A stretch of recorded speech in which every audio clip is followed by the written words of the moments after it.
नमस्कार, AB star news देख रहे हैं आप और मैं हूं आपके साथ सोहन सिंह। वक्त उछला है उत्तराखंड की खबरों के खास बुलेटिन हमारी देवभूमि का, जिसमें सबसे पहले बात करेंगे फिल्म आदिपुरुष की। दरअसल जब से फिल्म आदिपुरुष रिलीज हुई है तब से इसको लेकर विरोध प्रदर्शन देखने को मिल रहा है, हंगामा देखने को मिल रहा है। लगातार ये सवाल पूछा जा रहा है कि आखिर बॉलीवुड में हिंदू आस्था के साथ खिलवाड़ क्यों किया जा रहा है। उत्तराखंड में भी फिल्म को बैन करने की मांग जोर पकड़ती हुई नजर आ रही है। धर्मनगरी हरिद्वार के साधु संतों ने शहर कोतवाली में फिल्म निर्माता और सेंसर बोर्ड के खिलाफ तहरीर देकर मुकदमा दर्ज करने की मांग की है। कोतवाली पहुंचे साधु संतों ने कहा है कि जिन लोगों ने भगवान राम और हनुमान जी का मजाक बनाया है, अगर उनके खिलाफ मुकदमा दर्ज नहीं किया गया तो साधु संत आंदोलन करेंगे। संतों ने कहा कि जिस तरह से बॉलीवुड में हिंदू रीति रिवाजों की धज्जियां उड़ाई जा रही हैं, उसको बिल्कुल भी बर्दाश्त नहीं किया जाएगा। आए दिन बॉलीवुड में हिंदू धर्म पर कुठाराघात किया जा रहा है, जिसके खिलाफ पूरा संत समाज खड़ा है।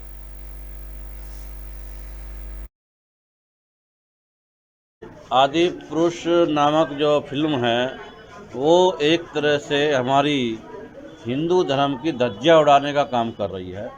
ये हम बिल्कुल बर्दाश्त नहीं करेंगे।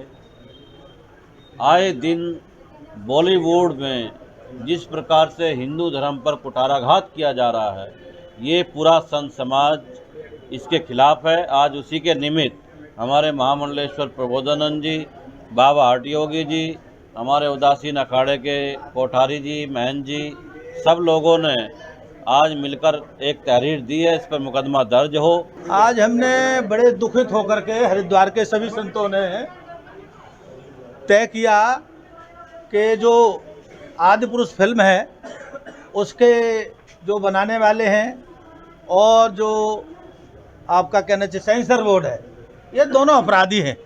इन्होंने सनातन संस्कृति पर हमला किया है और ये लोग आए दिन सनातन संस्कृति के खिलाफ, हिंदुओं के खिलाफ काम करते रहते हैं और ये जिहादी गैंग हो गया है।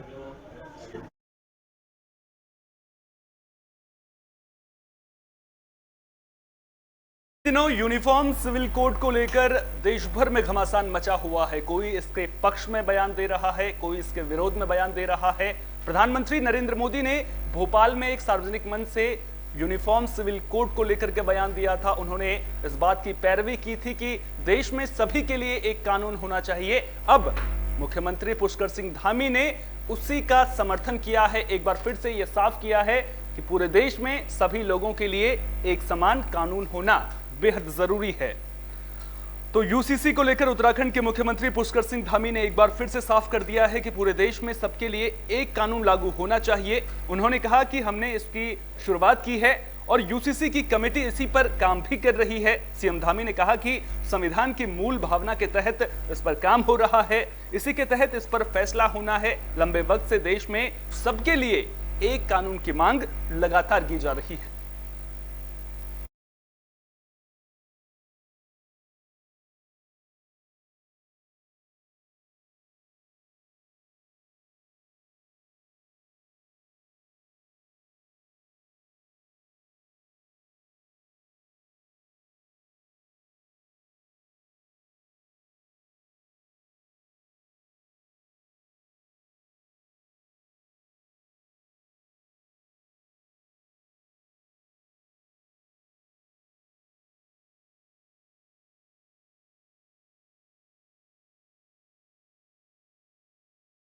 उत्तराखंड में जोर शोर से चारधाम यात्रा चल रही है, लेकिन चारधाम यात्रा पर मौसम की मार भी पड़ती हुई नजर आ रही है। कई बार चारधाम यात्रा को रोकना पड़ रहा है क्योंकि खराब मौसम की वजह से श्रद्धालुओं को दिक्कतों का सामना करना पड़ रहा है।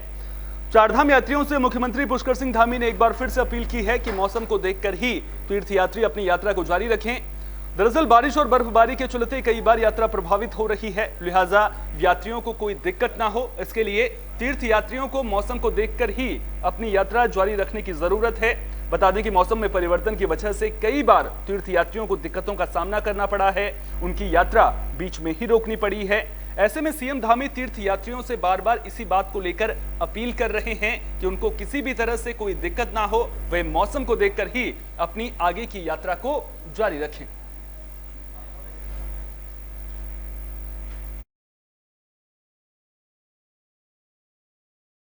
चार धाम यात्रा में चूँकि बीच बीच में अत्यधिक बारिश होने के कारण से, बर्फबारी होने के कारण से रुकावटें पैदा हो रही है और मेरा सभी तीर्थयात्रियों से, श्रद्धालुओं से, सभी से अनुरोध भी है कि मौसम की जानकारी करने के बाद अपनी यात्रा को प्रारंभ करें।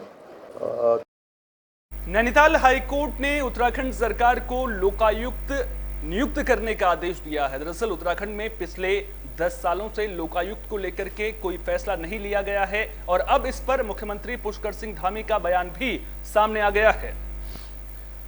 मुख्यमंत्री पुष्कर सिंह धामी ने बताया कि मामले को लेकर विधानसभा स्तर से प्रवर समिति तेजी से काम कर रही है। अभी प्रवर समिति का कोई निर्णय नहीं आया है। सीएम ने साफ किया कि राज्य सरकार भ्रष्टाचार के खिलाफ जीरो टॉलरेंस की नीति पर काम कर रही है। सरकार हर एक दफ्तर में भ्रष्टाचार के खिलाफ तैयार हेल्पलाइन की जानकारी भी दे रही है, जिस पर कोई भी व्यक्ति शिकायत करके रिश्वतखोरी या भ्रष्टाचार की जानकारी दे सकता है।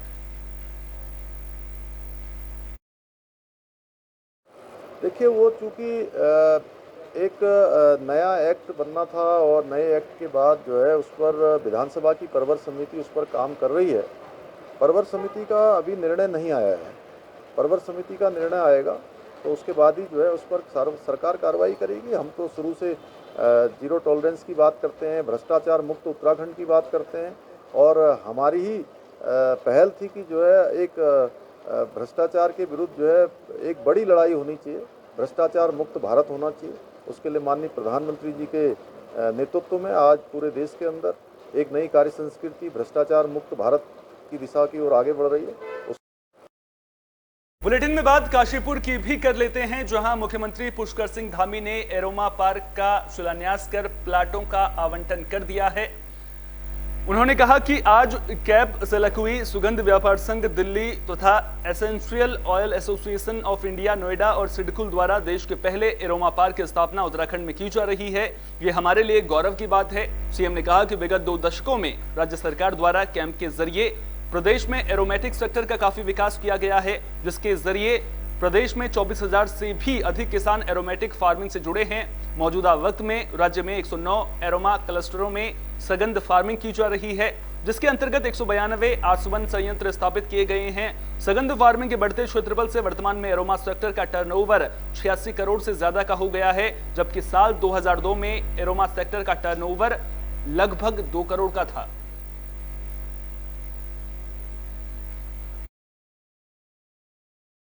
कि हमारे यहाँ खुलने से निश्चित रूप से बहुत सारे सघन विजय क्षेत्र में जो हमारे यहाँ पर पौधे पहले से उत्पादित होते रहे हैं, हमारे किसानों को भी सीधे सीधे इससे लाभ होगा और रोजगार भी सृजित होगा, किसानों की आय भी बढ़ेगी और उनकी आर्थिकी भी बढ़ेगी और देश का भी अच्छा काम होगा। बीजेपी के कार्यक्रम में मारपीट को लेकर खूब सियासत देखने को मिल रही है। कांग्रेस पार्टी लगातार सवाल खड़े कर रही है।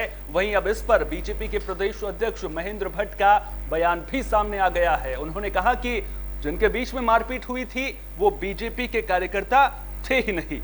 बता दें कि बीजेपी के मेरा बूथ सबसे मजबूत कार्यक्रम में मारपीट हुई थी, जिसका वीडियो सोशल मीडिया पर भी जमकर वायरल हुआ था। अब इसी पर प्रदेश अध्यक्ष महेंद्र भट्ट का बयान सामने आया है। उन्होंने साफ तौर पर कहा है कि जिन कार्यकर्ताओं के बीच में मारपीट हुई थी, जिन लोगों के बीच में मारपीट हुई थी, वो बीजेपी के कार्यकर्ता नहीं थे।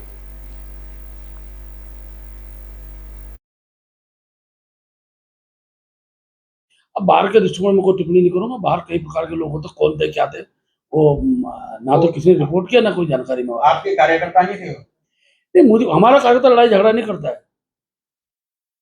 हम अपना कार्यकर्ता मानने को राजी नहीं थे लड़ाई झगड़ा। अब तो बीजेपी के कार्यक्रम में मारपीट को लेकर बीजेपी के प्रदेश अध्यक्ष महेंद्र भट्ट सफाई दे रहे हैं, लेकिन वहीं दूसरी ओर कांग्रेस पार्टी लगातार सवाल खड़े कर रही है, बीजेपी को नसीहत देती हुई भी नजर आ रही है। बीजेपी के प्रदेश उपाध्यक्ष सूर्यकांत धस्माना ने कहा कि बीजेपी में आपस में तनाव है और खींचतान है। पूर्व मुख्यमंत्री त्रिवेंद्र और तीरथ रावत को बीजेपी आज तक यह जवाब नहीं दे पाई है कि उन्हें क्यों हटाया गया और धामी जी को सीएम अचानक से क्यों बना दिया गया। उन्होंने कहा कि यही वजह है कि बीजेपी में ऐसी मारपीट की घटना होती है। उन्होंने बीजेपी को कांग्रेस पर बयानबाजी करने के बजाय अपने गिरेबान में झांककर खुद देखने की नसीहत दी है।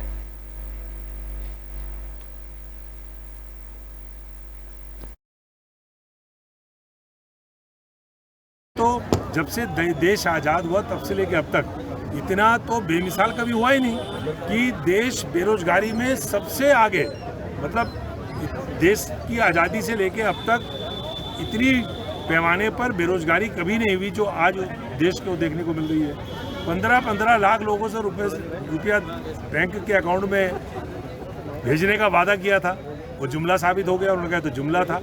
देश के अंदर महंगाई का आलम यह है कि आज टमाटर 100 के पार हो गया। पेट्रोल और डीजल और आपस में टमाटर का कंपटीशन चल रहा है कि कौन आगे बढ़ेगा। तो उत्तराखंड में इन दिनों स्टिंग मामले को लेकर खूब घमासान देखने को मिल रहा है। हरक सिंह रावत ने इस मामले को लेकर के एक बयान दिया था। उन्होंने ये कहा था कि वो स्टिंग मामले में सीबीआई की जांच नहीं चाहते हैं और वो केस को वापस ले लेंगे। हरक सिंह रावत ने पिछले दिनों ये भी कहा था कि उनको स्टिंग ऑपरेशन की कोई जानकारी नहीं थी। वहीं अब प्रदेश के पशुपालन मंत्री सौरभ बहुगुणा ने पूर्व कैबिनेट मंत्री हरक सिंह रावत को आड़े हाथों लिया है।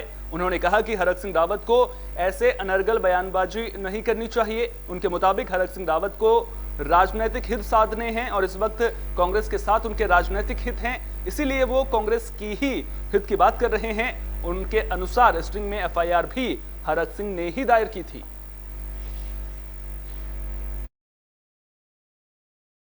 नहीं, देखिए ऐसे अनर्गल बयानबाजी नहीं करनी चाहिए। पॉलिटिकल आपका इंटरेस्ट इस वक्त कांग्रेस में है उनका, तो ऑब्वियसली वो कांग्रेस के हित की बात करेंगे। लेकिन मेरे ख्याल से जहाँ तक मुझे याद है या मेरे संज्ञान में है कि जो स्टिंग ऑपरेशन हुआ था उसकी एफआईआर भी मेरे ख्याल से इन्हीं के द्वारा, यही अभियुक्त उसमें इन्होंने एफआईआर दी थी। मैं उस पर बहुत ज़्यादा कमेंट नहीं करूँगा क्योंकि पूरी दुनिया को मालूम है कि उस स्टिंग में क्या हुआ, किसके घर पे स्टिंग हुआ, कहाँ पर स्टिंग हुआ, ये सारी दुनिया को जानकारी है, सबको उसके बारे में पता है। और पॉलिटिकल मजबूरी के कारण वो आज ये स्टेटमेंट ज़रूर दे रहे हैं कि मुझे नहीं पता था। लेकिन मैं इस बात को नहीं मानता हूँ और मुझे पूर्ण विश्वास है कि देखिए उस पर नोटिस आई हैं और सरकार नियम जो भी नियम होगा, जो भी कानून होंगे उस पर कार्रवाई होगी। नहीं, देखिए बुलेटिन में बात सीबीएसई के बड़े फैसले की भी कर लेते हैं। दरअसल सीबीएसई ने देहरादून रीजनल के 10 स्कूलों की मान्यता को रद्द कर दिया है। यह फैसला इसलिए लिया गया है क्योंकि ये लोग मान्यता पर खड़े नहीं उतर रहे थे। तो सीबीएसई ने देहरादून रीजनल के 10 स्कूलों की 10वीं और 12वीं की मान्यता खत्म कर दी है। उत्तराखंड और यूपी के ये सभी स्कूल जनरल मान्यता पर चल रहे थे। इन स्कूलों में बोर्ड परीक्षाओं को नियमित तौर पर नहीं करवाया जा रहा था और मान्यता के नियमों को भी पूरा नहीं किया गया। सीबीएसई के संयुक्त सचिव एफिलिएशन की ओर से इन सभी स्कूलों की मान्यता को रद्द करने का आदेश जारी किया गया है। आदेश की एक प्रति संबंधित शिक्षा विभाग के अधिकारी और सीबीएसई दून रीजनल के क्षेत्र अधिकारी डॉक्टर रणवीर सिंह को भी दे दी गई है।